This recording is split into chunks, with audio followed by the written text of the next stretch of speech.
Boa noite. Abra sua Bíblia no segundo livro de Crônicas, no capítulo 33. Enquanto você abre, me permita fazer uma pergunta. Você se importaria hoje de ficar uns minutinhos a mais?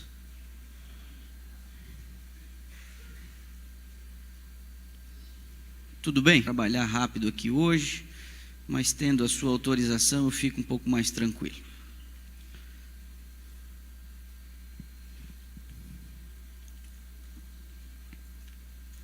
Tendo encontrado, feche seus olhos por gentileza. Deus e Pai, nós estamos diante de Tua face nessa hora, e a Tua palavra está aberta diante de nós, e nós vamos investigá-la hoje à noite, e não será uma tarefa simples.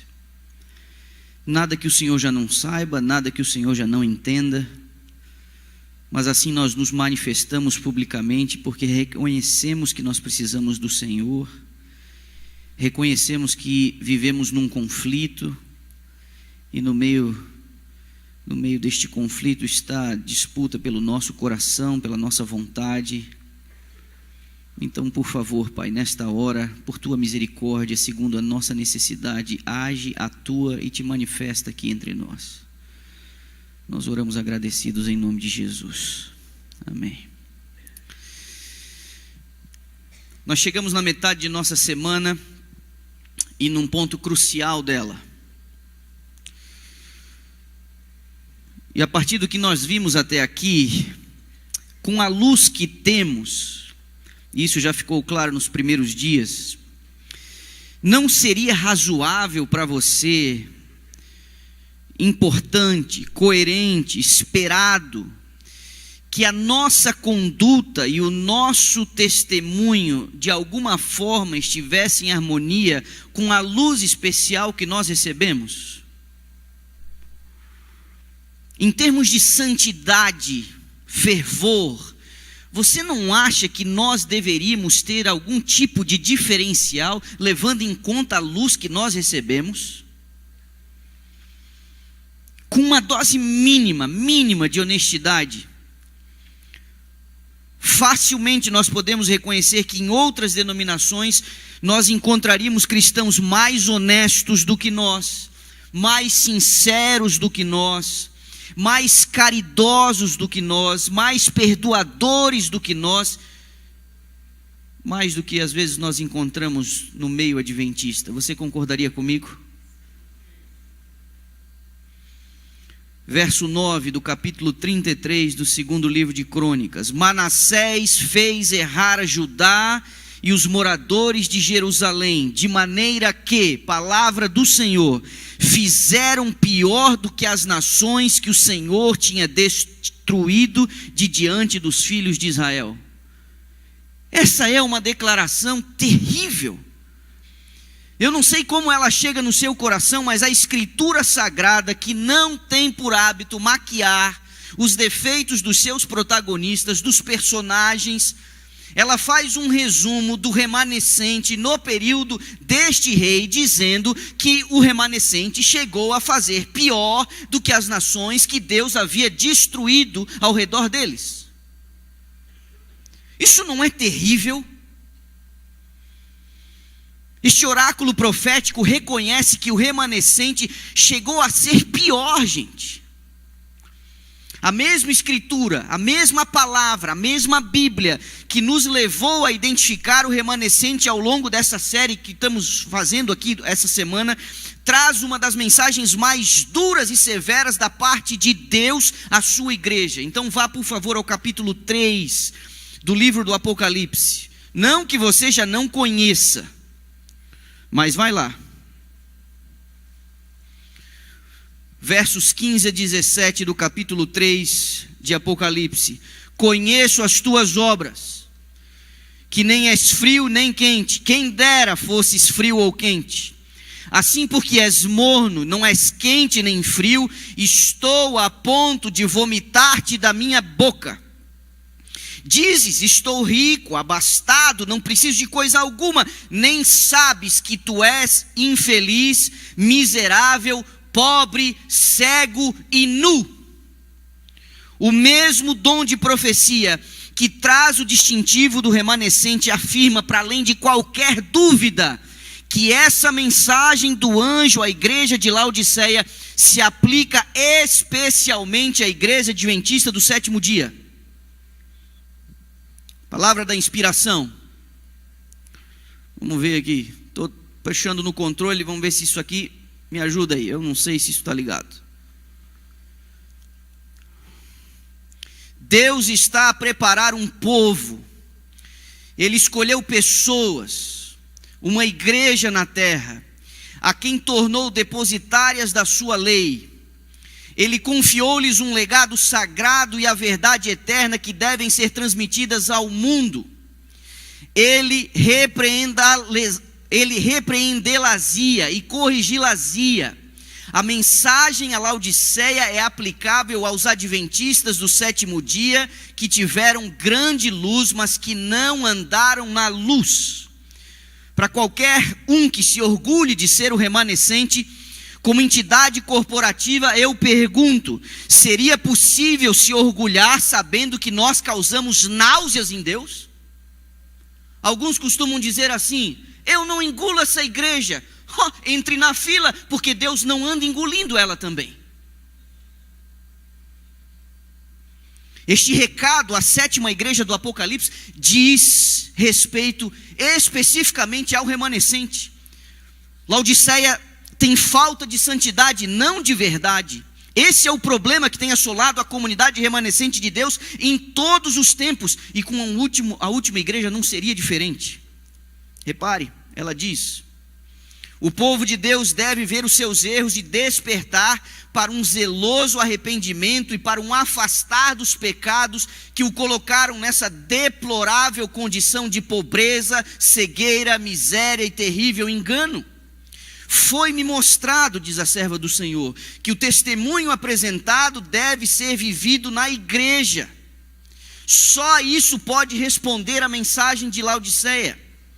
Os erros devem ser reprovados, o pecado deve ser chamado pecado, e a iniquidade deve ser enfrentada pronta e decididamente e eliminada de nós como um povo. Você diz amém?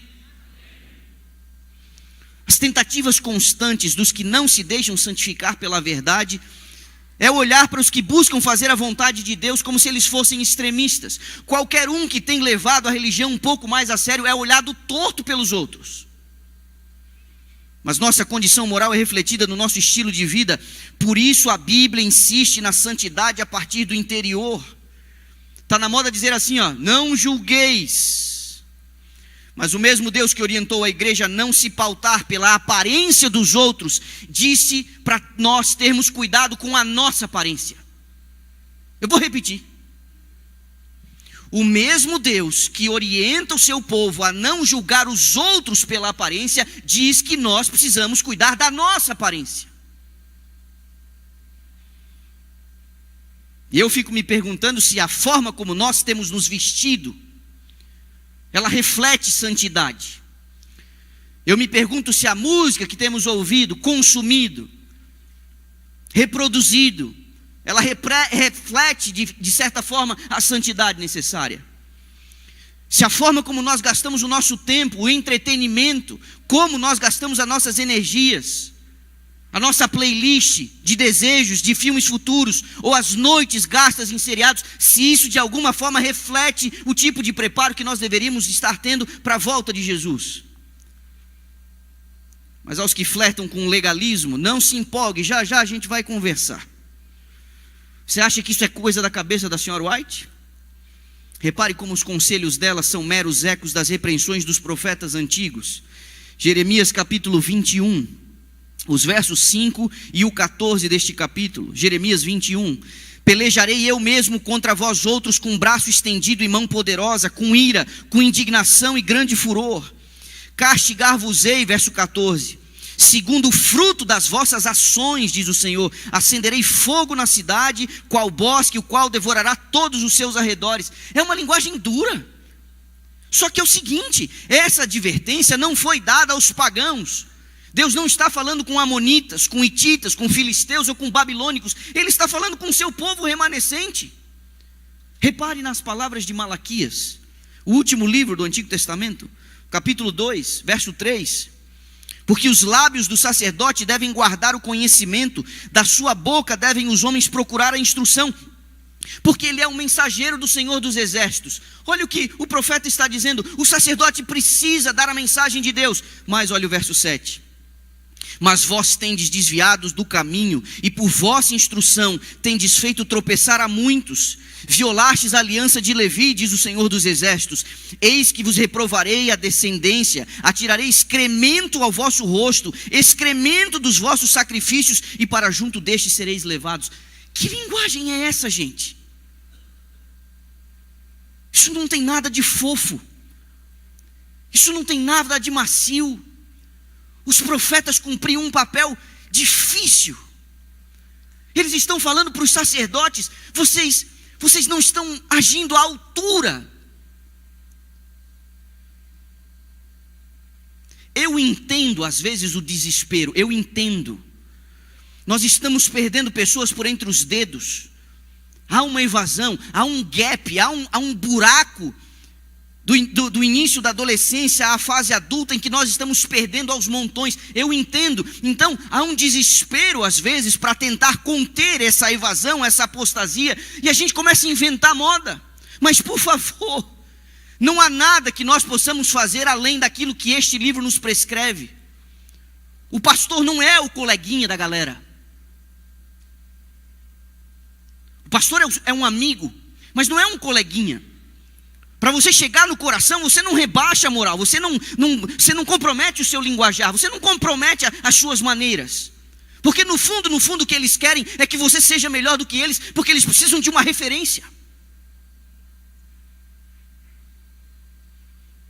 Quando você vai às especificações de Levi, porque é isso que o profeta, é a isso que ele está agora, nesse momento, se referindo, quando você vai às especificações da descendência de Levi, tudo neles tinha que ser diferente, tudo.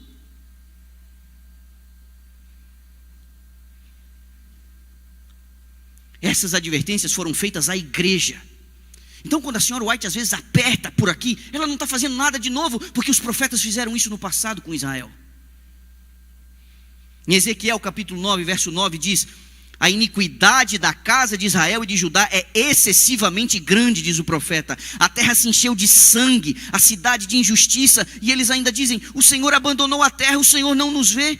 Ele disse isso ao povo do concerto, aqueles que tinham recebido luz especial mais do que qualquer outra nação à sua volta. Em sentido mais amplo, isso se aplica também ao remanescente atual. Repare, vi que o remanescente não estava preparado para o que está para vir sobre a terra. A estupidez, tal como a letargia, pareciam dominar a mente da maioria daqueles que professam crer que temos a última mensagem. Linguagem dura. O meu anjo assistente clamou com impressionante solenidade: preparem-se, preparem-se, preparem-se, porque a terrível ira do Senhor está prestes a chegar. Gente, isso precisa mexer com a gente. Que direi a fim de despertar o povo remanescente de Deus? Pergunta ela. Foi-me mostrado que estão diante de nós cenas terríveis. Satanás e os seus anjos estão a reunir todas as suas forças para lançar-se sobre o povo de Deus. Sabe que se eles dormirem um pouquinho mais, está seguro quanto a eles, porque é certa a sua destruição. A pergunta que você faz: poderia ser Laodiceia o remanescente? Infelizmente, sim. Embora sejamos dignos de compaixão, desgraçados, miseráveis, pobres, cegos e nus, nós ainda somos o remanescente. Independente de quantos pedófilos, libertinos, hipócritas, fanáticos ou outros degenerados não convertidos tentem tirar o poder de Deus sobre a igreja, a verdade, não a santidade, é que tem distinguido o povo remanescente de Deus, tal como acontecia no antigo Israel.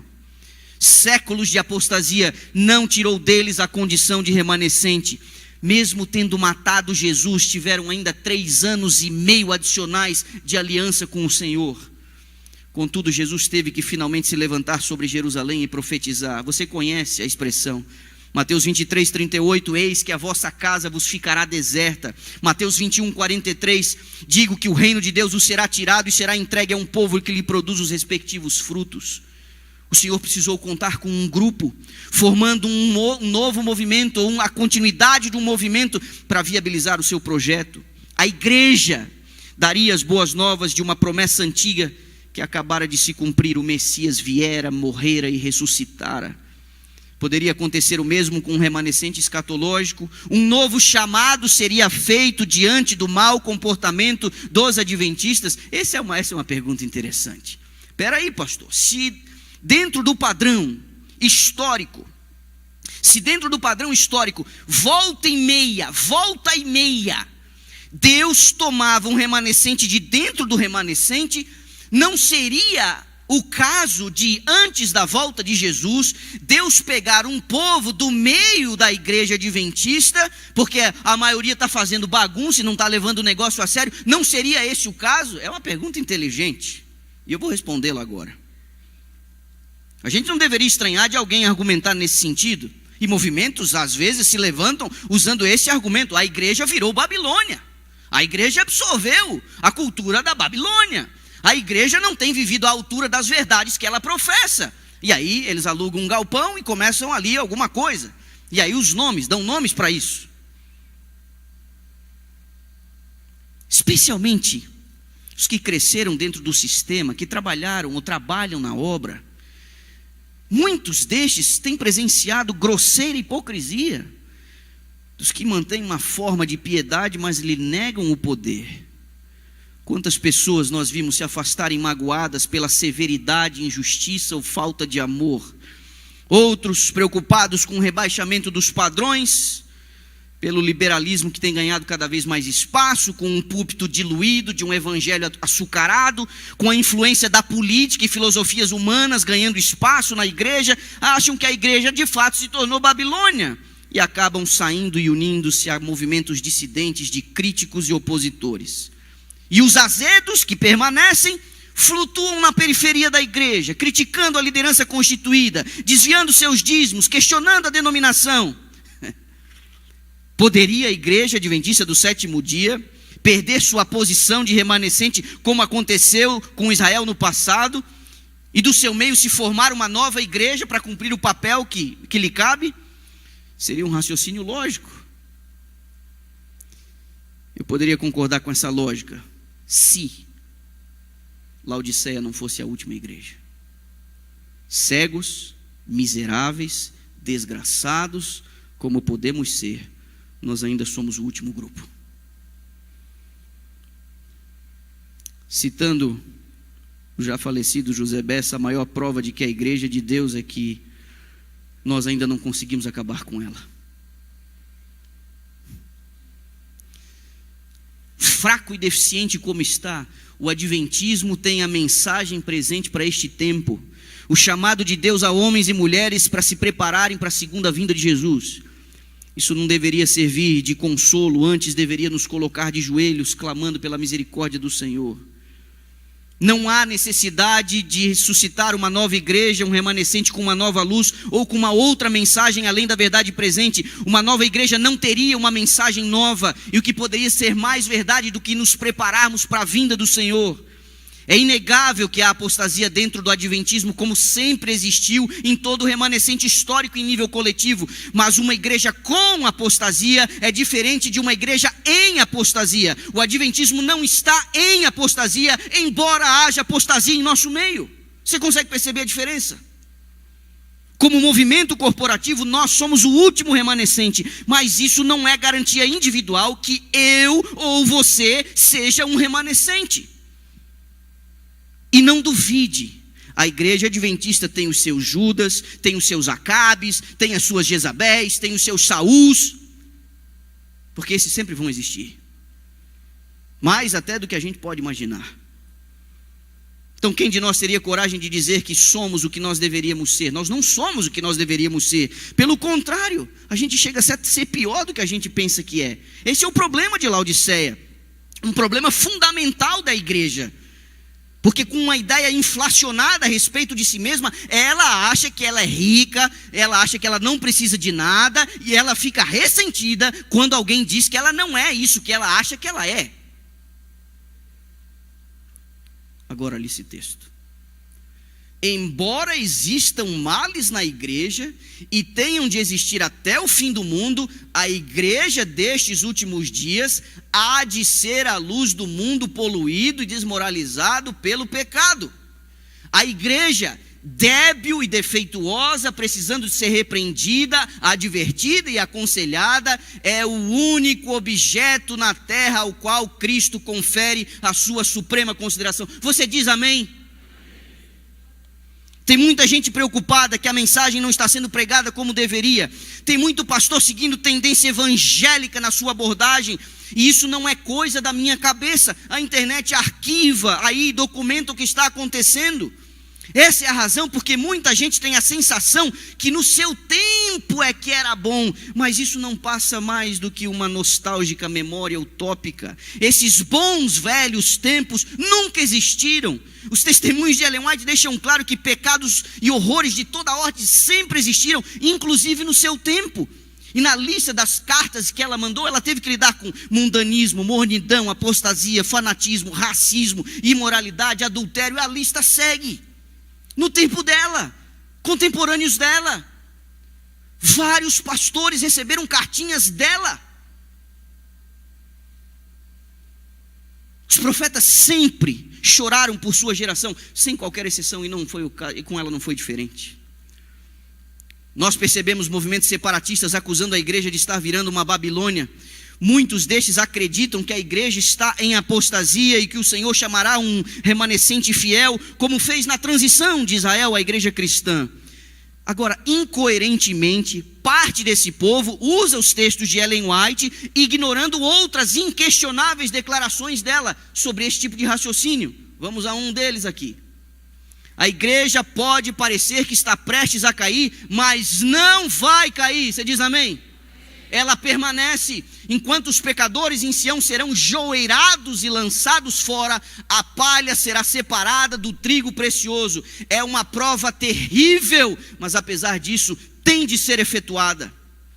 Os escritos do Espírito de Profecia jamais colaboraram com a ideia de que devido à apostasia o Senhor começaria um novo remanescente. Nos foi revelado que nossa apostasia nos manteria aqui mais tempo do que o necessário. Mas nunca os testemunhos dela trouxeram a hipótese de que nós nos uniríamos a outras organizações. Nunca.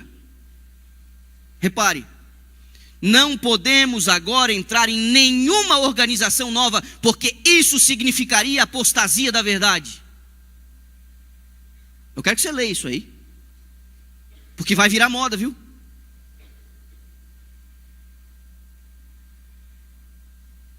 Vamos começar um negócio novo aqui, a parte da igreja. Isso configura apostasia, segundo o Espírito de Profecia. Mas bem que quem começa com isso, também nem acredita no Espírito de Profecia. Na palavra de Deus não é dado nenhum conselho ou apoio aos que creem na mensagem do terceiro anjo, que os leve a supor que podemos agir independentemente. Isso deve ficar claro na vossa mente para sempre, diz ela. São as maquinações de mentes não santificadas que encorajam um estado de desunião. Isso é duro demais. Nessa sequência temporal apocalíptica, ilustrada nas 7 igrejas, existe uma última igreja, o resto da semente da mulher, o remanescente, contra quem o dragão concentra os seus esforços. Essa igreja na linha do tempo é chamada de Laodiceia. Ainda que corporativamente o remanescente tenha vivido distante do ideal, em seu meio sempre houve, como costuma dizer John Paulin, um remanescente fiel. Sempre teve gente que não dobrou os joelhos a Baal. Esse remanescente fiel jamais operou a parte do coletivo, do remanescente todo. Vamos pensar em Elias, que teve que enfrentar uma das piores e mais agudas apostasias do seu tempo. Você conhece o evento no cume do Carmelo? Você conhece esse evento? Elias não veio assim dizer, pessoal, vamos começar uma coisa nova aqui. Não! Ele agiu no seio do remanescente. Nunca houve um projeto à parte. Por isso os profetas tiveram tanto trabalho. Seria diferente com o remanescente escatológico? Seria diferente com os adventistas do sétimo dia? São muitos adventistas. Se muitos adventistas mal seguem Cristo agora, a pergunta: o que farão quando tiverem de enfrentar a ira da besta e da sua imagem? Então eu vou a 4 textos com você aqui agora. Ao aproximar-se a tormenta, uma grande classe que professou ter fé na mensagem do terceiro anjo, mas que não foi santificada pela obediência à verdade, abandona sua posição e une-se às fileiras da oposição. Vamos a mais um. Em breve o povo de Deus será testado por provas de fogo, e uma grande parte daqueles que agora parecem ser fiéis e genuínos revelar-se-ão metal sem valor. Em vez de serem fortalecidos, confirmados, ou melhor, em vez de serem fortalecidos, confirmados pela oposição, ameaças e violências, tomarão covardemente o lado dos opositores. Não está longe o tempo em que o teste virá a cada pessoa. A marca da besta será imposta a todos nós, e aqueles que passo a passo têm cedido às exigências mundanas e se têm conformado com os hábitos do mundo, não acharão difícil ceder aos poderes em causa. Errei a leitura. Não acharão difícil ceder aos poderes em causa. Em vez de se submeterem ao ridículo, ao insulto, às ameaças de prisão e à morte, o conflito entre os mandamentos de Deus e os mandamentos dos homens, neste tempo o ouro será separado da escória da igreja. Último texto. Haverá uma sacudidura da peneira. A palha deve ser separada do trigo, porque a iniquidade abunda, o amor de muitos esfria. Este é o tempo em que o genuíno será o mais forte. Separar-se-ão de nós aqueles que não apreciaram a luz, nem andaram nela. Estes textos proféticos nos ensinam basicamente 3 coisas. Vai haver uma separação entre os fiéis e os infiéis dentro da igreja remanescente. Essa separação dá-se em relação com a marca da besta e a perseguição dos últimos dias. E a terceira coisa: aqueles que se revelaram infiéis deixarão a igreja e se unirão à oposição. Gente, Laodiceia significa povo julgado. E sendo Laodiceia a última igreja, haverá uma separação entre trigo e palha dentro dela. Nós conhecemos isso como sacudidura. De acordo com a parábola, e aqui você precisa prestar atenção, o trigo fica, é a palha que sai. Lembre-se que essa separação na sua plenitude ocorre durante a perseguição dos últimos dias. A senhora White afirma que a igreja está sendo sacudida, isso já desde o seu tempo, mas o grande teste de fidelidade ocorrerá quando a marca da besta for imposta um pouco antes do regresso de Cristo. Você precisa lembrar que trigo e joio vão juntos até o final. Trigo e joio não só no adventismo serão separados. A diferença é que os fiéis de Deus sairão da Babilônia e se unirão ao remanescente, ao passo que dentro do remanescente fiel, sacudido, mantém-se firme, o remanescente fiel mantém-se firme em sua posição como o resto da semente, enquanto a palha abandona o caminho. Você consegue perceber essa dinâmica? Quando o mundo será sacudido para fazer diferença entre fiéis e infiéis, a Babilônia será sacudida e os fiéis recebem o chamado: sai dela, povo meu. Saem da Babilônia e se unem ao movimento remanescente. E ao passo que a mesma sacudidura aguda vai mexer com a igreja e dela sai a palha, ficando apenas o trigo. Há uma mudança aqui. Para nós que vivemos nesta época que precede a volta de Jesus, quem sai da igreja é a palha, o trigo fica. Então você tem que pensar 2 vezes ao imaginar que a melhor opção seria deixar a igreja. Seria muito bom se nós vivêssemos um reavivamento coletivo, completo, mas tal coisa nunca ocorrerá. Nunca. O que distingue os dois grupos, trigo e palha? Qual a diferença entre eles? Os fiéis são santificados pela verdade. A gente teria muito ao que falar sobre isso, mas as pessoas confundem muito a santidade com impecabilidade. E essa confusão leva alguns a imaginar as conclusões que grupos perfeccionistas têm chegado para apenas se frustrarem ali na frente. A santidade para nós proposta não é impecabilidade. Nós precisamos adquirir a consciência de que a gente deve progredir na santidade, porque enquanto a justiça de Deus resolve alguma coisa por nós, a santidade é o trabalho do Espírito realizando uma obra em nós.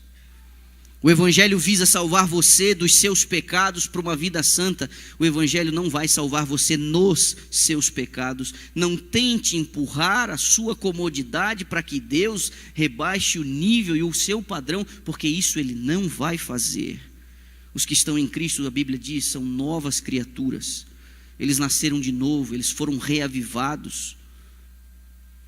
A grande diferença entre a falha dos adventistas e as do antigo Israel é que os adventistas estão no fim da linha como a última igreja, não haverá outra.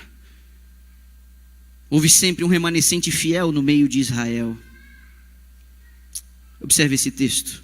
3 anos antes de morrer, a serva do Senhor assim escreveu: enquanto um grande número de professos crentes negarão a sua fé pelas suas obras, haverá um remanescente que resistirá até o fim. No tempo de Elias aconteceu a mesma coisa. Conservei 7.000 que não se dobraram a Baal e toda a boca que não o beijou. Elias não sabia quem estes eram, e nós hoje também não sabemos quem são esses 7.000 no nosso meio. Não se apresse a julgar ninguém além do seu próprio coração. E eu vou dizer, está muito na moda criticar a igreja. Está mais na moda criticar a igreja do que orar por ela. Mas você sabe, não é? A igreja já tem um acusador que trabalha em tempo integral. Você não precisa ajudá-lo na tarefa dele. Não há dúvida que a igreja não é o que deveria ser. Nunca foi, nem agora, nem há 100 anos, nem há 2.500 anos.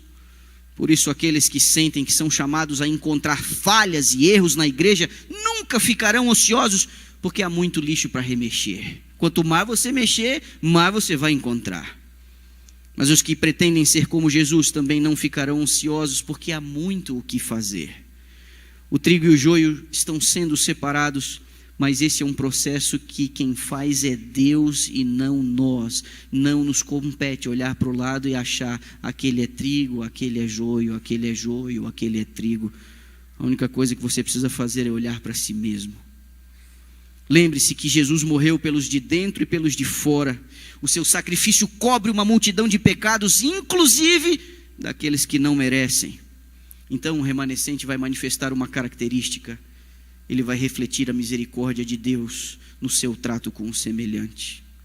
O profeta Joel vai falar de um momento especial, quando a igreja será tomada pelo Espírito de Deus. Ele vê um povo em pé no Monte Sião. Ele diz que o Espírito será derramado sobre toda a carne. Crianças terão visões, jovens, velhos. Ele inclui várias categorias ali para dizer que não há distinção para o derramamento do Espírito Santo. Interessante é que ele vê esse povo que recebe o poder do Espírito em pé no Monte Sião. E João os vê um outro grupo, chamado de 144.000, no capítulo 14 do seu livro. Em pé no Monte Sião, eles estão vendo a mesma coisa. O remanescente, ele também é chamado de 144.000. Mas nós precisamos concluir. Eu estou com medo do tempo aqui. Nesse tempo terrível, gente. Nesse tempo terrível. Uma fé como a de Cristo, através de sua graça, deverá ser exercida por cada um de nós. Sua vida, sua obra, seu caráter devem reproduzir o ideal de Deus para a sua igreja. Mas você sabe qual foi a experiência de Jesus? Ele não foi reconhecido e apreciado devidamente. A Bíblia diz que ele veio para os seus e os seus não o receberam. Jesus parecia não se encaixar nas expectativas das pessoas. Por isso eles se frustraram e por isso eles o rejeitaram. O tipo de heresia que anda sendo pregada em muitos púlpitos, especialmente dentro do cristianismo, tem gerado uma expectativa equivocada nas pessoas, preparando uma igreja nominalmente cristã para a destruição. O Jesus que se aproxima não é o Jesus que anda sendo pregado nos púlpitos das igrejas cristãs. Eu costumo dizer, os Estados Unidos se auto-intitulam como um país cristão. Aquilo que se vive lá não é mais um cristianismo. Aquilo é um pós-cristianismo, aquilo é um cristianismo de fachada. O tempo e o juízo vindouro não é o que está sendo pregado. O tipo de vida a ser vivida não é o tipo de vida que está sendo pregada e incentivada nos membros da igreja. Não haverá outra coisa senão decepção e abandono da fé quando a coisa começar a apertar. A grande crise final, ela vai se evidenciar no coração dos homens. Judas não só abandonou Jesus, como o traiu, vendendo ao preço de um escravo. Mas não foi apenas Judas. Por diferentes razões, em diferentes circunstâncias, todos os outros também o abandonaram.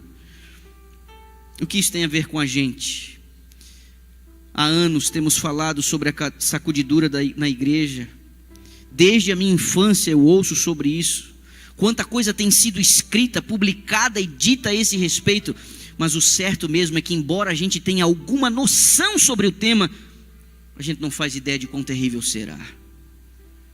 Quando esses ataques surgirem, como Laodiceia vai sobreviver? Ela que é morna, adormecida, distraída, autossuficiente, como ela vai reagir?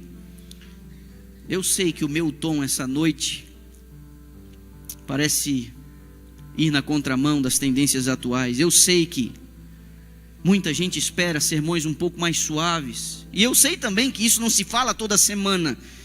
Mas que esperança eu posso dar aos que se recusam a reconhecer os seus pecados? Quando o seu destino, o seu futuro está oscilando na balança. A esperança que nós temos, ela precisa ser depurada com a repreensão.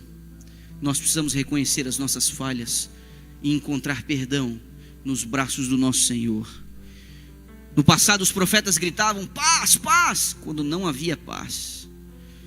Pode ser chocante o que eu vou dizer, mas há um preparo indispensável para a gente enfrentar esse momento terrível. A gente tem que se separar totalmente, 100%, sem exceções. A nossa fé, o nosso amor por Jesus, o nosso amor pela verdade de Deus, de todos e de tudo.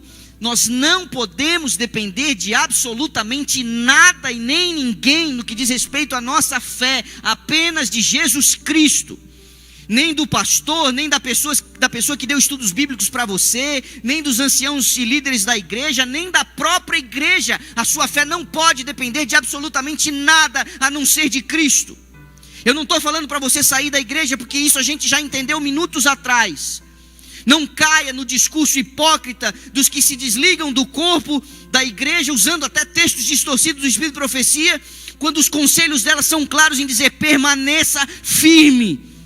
Como entidade, nós temos muitos problemas. Isso não é novidade. Eu já disse: a hipocrisia, a imoralidade, a corrupção, a desonestidade, nada novo, como sempre houve.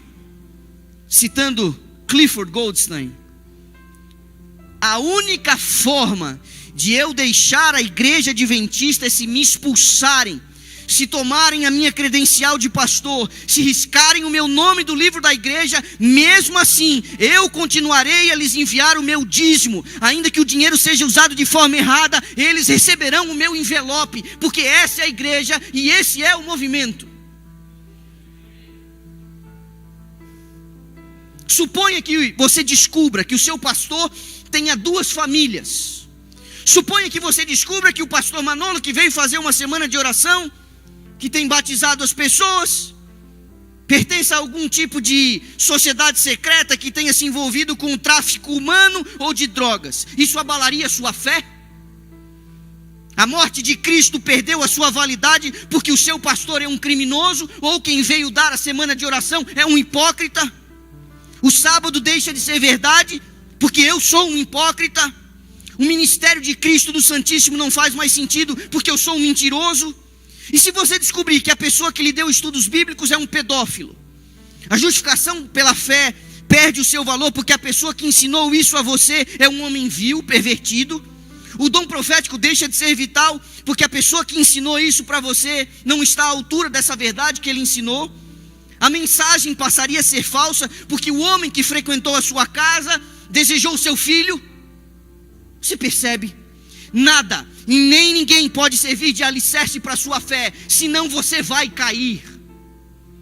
Não importa o que alguém em qualquer lugar tenha feito ou deixe de fazer, a verdade continuará sendo verdade. Amém? Ninguém pode anular o fato de que a mensagem dos 3 anjos é a verdade presente. Não se engane.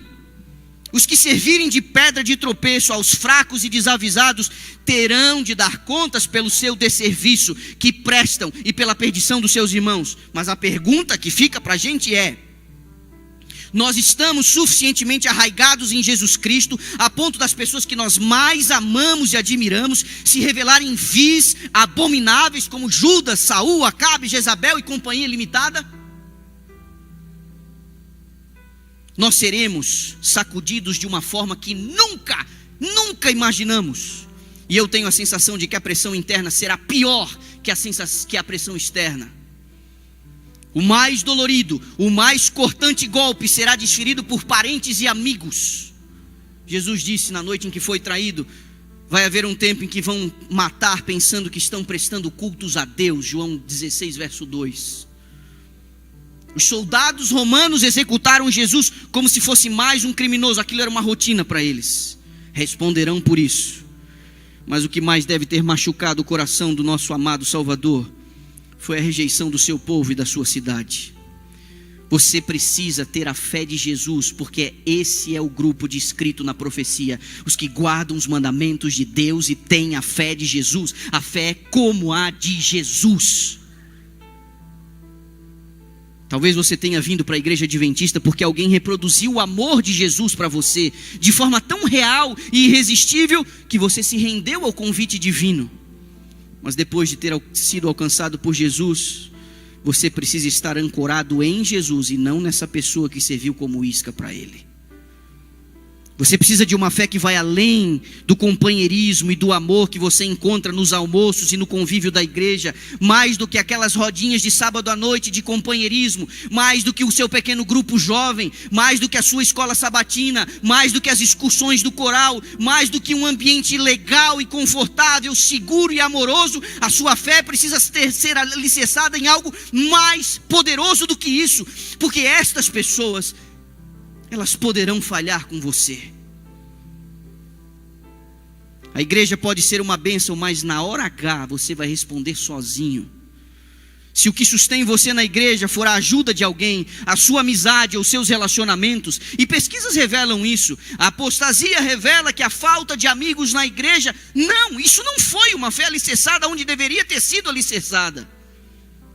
Mas cedo ou mais tarde, Satanás dará um jeito dessas pessoas te decepcionarem. E sabe o que vai acontecer? Você vai pular fora. Essa âncora não será suficiente no tempo da sacudidura.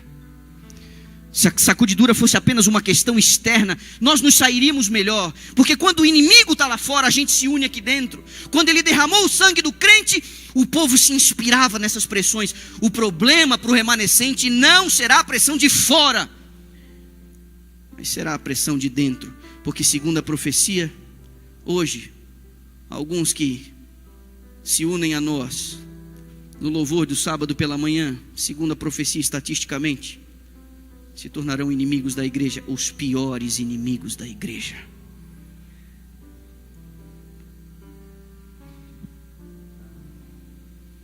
Satanás anda semeando joio, e esse joio provocará um grande estrago. Jesus disse na parábola que quando eles dormiam, veio o inimigo e semeou joio no meio do trigo e retirou-se. Não dá para saber quem é quem, eu já disse. Essa é uma atribuição divina, só Ele consegue sondar os corações.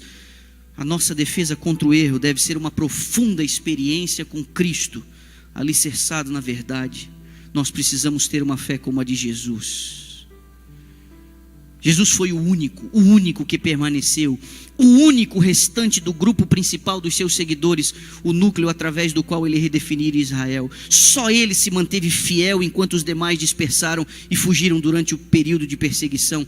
Num sentido real e pleno, Jesus é o clímax, ele é o máximo do conceito de remanescente.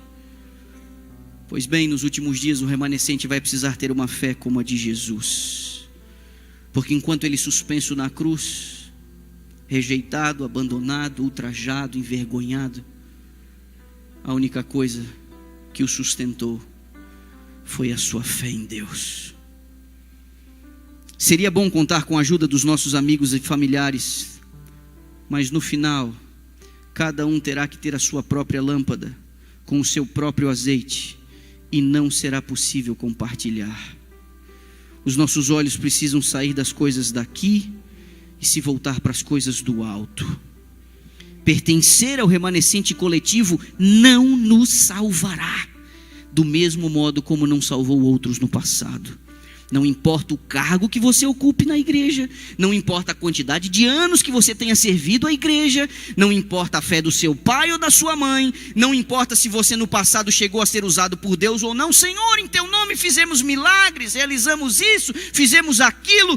Se você pregou, cantou ou tocou, se você ajudou os pobres, deu dinheiro para a pregação do evangelho ou para a reforma da igreja, nenhuma dessas coisas vai comprar o seu acesso ao reino dos céus. Israel apostatou guardando o sábado e tendo uma dieta impecável.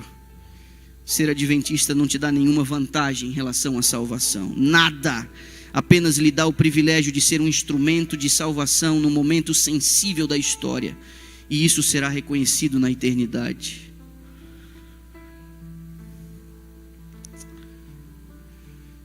Alguns pastores que professam ter sido chamados por Deus têm o sangue das almas em suas vestes. Pastores infiéis, que retribuição os espera? Há um outro texto, página 655 de O Grande Conflito, num contexto de pós-fechamento da Porta da Graça. Quando as igrejas cristãs entenderem que estão perdidas, as pragas caindo, e eles sendo alvos do juízo de Deus, seus filhos sendo alvos do juízo de Deus, a senhora White vê as igrejas se arremessando contra os seus pastores populares que disseram: vai ficar tudo bem, está tudo certo, é assim que deve ser, como animais prontos para os despedaçar, diz ela. Meus irmãos, nós precisamos de uma experiência com o Senhor que nos capacite a sobreviver como Jesus nas suas mais agudas crises quando Ele esteve aqui, sacudidos com pressões externas, mas com problemas gravíssimos internos. Se você não consegue obter tal experiência sem uma vida de comunhão e oração e obediência, você não consegue. Nós precisamos passar menos tempo bisbilhotando a vida dos outros nas redes sociais e mais tempo investigando a vida de Cristo nas Escrituras. Nós precisamos passar menos tempo fofocando uns com os outros e mais tempo falando com Deus em oração. Nós precisamos de menos tempo com os nossos projetos pessoais de riqueza e mais tempo armazenando o nosso tesouro, onde a traça não come e a ferrugem não corrói. Minha querida igreja, as palavras de Isaías são para nós. Capítulo 55, verso 6. Buscai o Senhor enquanto se pode achar, invocai-o enquanto está perto. Deixe o perverso o seu caminho, o iníquo os seus pensamentos, converta-se ao Senhor, que se compadecerá dele, e volte-se para o nosso Deus, porque Ele é rico em perdoar. Você diz amém? Porque apesar das mais severas repreensões pela voz profética, todas essas repreensões visavam uma única coisa: Deus dizendo: voltem-se para mim, voltem-se para mim. Essas palavras foram dirigidas àquele remanescente, mas elas se aplicam a nós. São palavras de apelo a mim e a você. Um dia, Jesus foi quase apedrejado em Nazaré porque ele sugeriu que o pessoal da igreja dele precisava de uma nova vida espiritual. Quase jogaram ele de despenhadeiro abaixo naquele dia. Eu não sei se vocês vão tomar pedra para me matar hoje à noite, mas eu sugiro uma outra reação, de que você caia de joelho reconhecendo a sua necessidade e peça perdão a Deus pelos seus pecados. A serva do Senhor afirma que uma das causas da sacudidura é rejeitar a mensagem à Laodiceia, é você achar que aquilo não se aplica a você. Laodiceia tem a tendência de ficar ofendida quando ela é repreendida, mas quem pode negar o que está acontecendo entre nós? É só a gente se olhar no espelho. 1 minuto de honestidade, nós vamos entender que nós não somos aquilo que nós pensamos que somos. Admitir essa condição, daí reside alguma esperança para mim e para você. Essa é a igreja, gente, a última. Você tem que olhar para além dos mensageiros, você tem que olhar para a própria mensagem, você tem que olhar para além dos que se dizem cristãos, você tem que olhar para o próprio Cristo. Não permita que um adventista meia boca afaste você da mensagem adventista. Tenha cuidado para você não ser abalado pelo mau testemunho de alguém que você julgava que podia confiar. Essa verdade não é a igreja. A verdade existe apesar dela. Você precisa permanecer na verdade, e a verdade é uma pessoa. Oh Deus do céu. Ouça o conselho de Deus. Último texto da noite, eu vou pedir para você abrir a sua Bíblia lá, e com isso a gente vai terminar. Miqueias capítulo 7. Enquanto você abre o texto, a Kelise vai vir aqui, ela vai me ajudar hoje à noite. Eu vou terminar de um jeito diferente do como eu tenho terminado nos nossos outros encontros. Eu quero ler esse texto com você e eu quero fazer um apelo a você na noite dessa quarta-feira.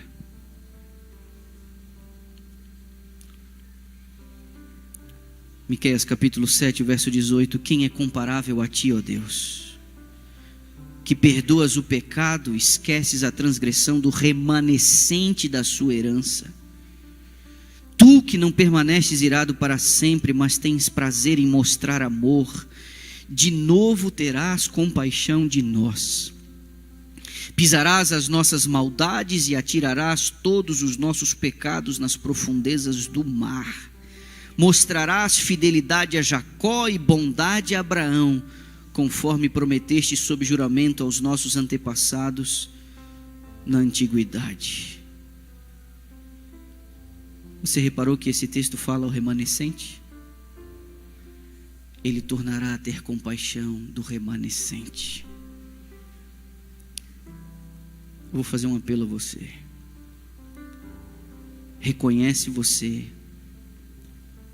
que você precisa de uma renovação de sua vida espiritual, que você precisa de um reavivamento da primitiva piedade. E este reavivamento, ele é acompanhado de uma mudança de vida chamada de reforma, mudança de hábitos, abandono de pecados conhecidos. Reconhece você que existem relacionamentos seus que precisam ser restaurados e que você não deve esperar ninguém reconhecer as suas faltas, mas você dar o primeiro passo dizendo: eu preciso estar em paz contigo, porque o vínculo da paz é uma característica do remanescente fiel. Não permita que haja qualquer problema entre você e alguém. Não permita que haja qualquer empecilho para que você esteja em paz com Deus. Não espere que quem ofendeu você reconheça a culpa, mas procure a reconciliação. Reconhece você que em sua ética sexual precisa haver mais pureza, que os seus olhos têm repousado onde não devem, que você tem visitado lugares que não deveria. Reconhece que o seu vocabulário precisa de uma mudança, porque não é digno de alguém que se identifica como cristão. Reconhece você que precisa trabalhar ou tratar melhor a sua esposa, com mais compaixão, com mais tolerância, com mais paciência. Reconhece você que engole um monte de sapo lá fora, mas dentro de casa tem o paviozinho curto, embutido, e por qualquer coisa explode. Entende você que os atributos de Cristo não têm sido refletidos como deveriam na sua vida?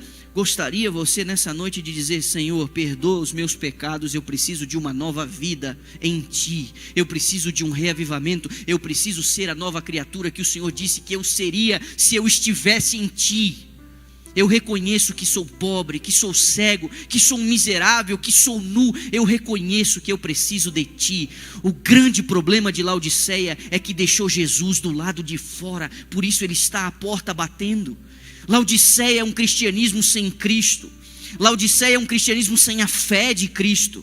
Laodiceia é qualquer coisa menos uma fé alicerçada em Cristo, porque Cristo ficou do lado de fora.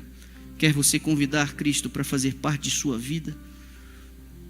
Ela vai cantar uma música e você vai ter uma chance de vir à frente aqui hoje à noite para eu poder fazer uma oração por você. Repare na poesia desta canção, porque é um convite, é um apelo. E eu sinceramente orei hoje para que uma alma arrependida pudesse reconhecer seu estado, e que na eternidade eu tivesse um encontro com esta alma, dizendo: a minha vida tomou um novo rumo, porque Deus naquele dia falou comigo, foi comigo que Ele falou. Não olhe para o lado, não espere nada de ninguém, seja fiel e tenha os seus pés sobre a rocha. É a tua única chance para aquilo que você vai ter que enfrentar ali na frente. Mas tudo começa com confissão, arrependimento e reconhecimento de culpa. Vou estar orando por você.